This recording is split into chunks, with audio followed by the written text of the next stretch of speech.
Hello, ഇന്ന് വന്നിട്ടുള്ളത് carrot പുഡിങ്ങിൻ്റെ recipe ആയിട്ടാണ് കേട്ടോ.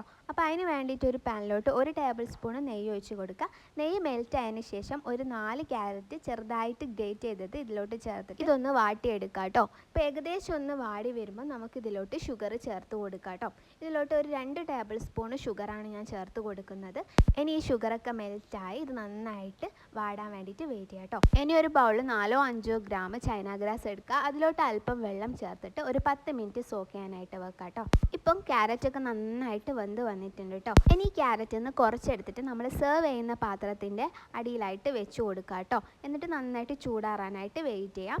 ഇനി നമ്മൾ ക്യാരറ്റ് വാട്ടിയിട്ടുള്ള ആ പാനിൽ തന്നെയാണ് പാൽ ഒഴിച്ച് കൊടുക്കുന്നത്. 250 ml പാലാണ്. നമ്മൾ ചൈന ഗ്രാസ് മെൽറ്റ് ചെയ്തെടുക്കുക കേട്ടോ, കുറച്ച് വെള്ളം കൂടി ഒഴിച്ചിട്ട്.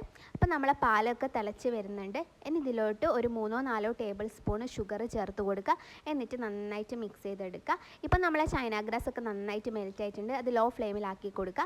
ഇനി നമ്മളെ പാലിലോട്ട് ഒരു 1/4 കപ്പ് മിൽക്ക് മെയ്ഡും ചേർത്ത് നന്നായിട്ട് മിക്സ് ചെയ്തെടുക്കുക കേട്ടോ. ഇനി നമ്മളെ ചൈന ഗ്രാസ് ഒരു അരിപ്പയിലൂടെ അരിച്ചിട്ട് ഇതിലോട്ട് ചേർത്ത് കൊടുത്തിട്ട് നന്നായിട്ട് മിക്സ് ചെയ്ത് കൊടുക്കുക. ഇപ്പോൾ ലോ ഫ്ലെയിമിലാക്കി വെക്കണേ. ഇനി നമുക്കിത് നേരത്തെ സെറ്റ് ചെയ്ത് വെച്ചിട്ടുള്ള ക്യാരറ്റിന് മുകളിലോട്ട് ഒഴിച്ച് കൊടുക്കുക കേട്ടോ.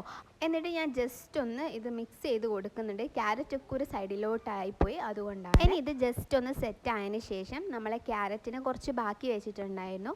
അത് ഞാൻ ഇതിന് മുകളിലായിട്ടൊന്ന് വെച്ച് കൊടുക്കുന്നുണ്ട്. അപ്പം സിമ്പിളായിട്ടുള്ള ക്യാരറ്റ് പുഡിംഗ് റെഡി ആയിട്ടുണ്ട്. എല്ലാവരും ട്രൈ ചെയ്യുക. താങ്ക്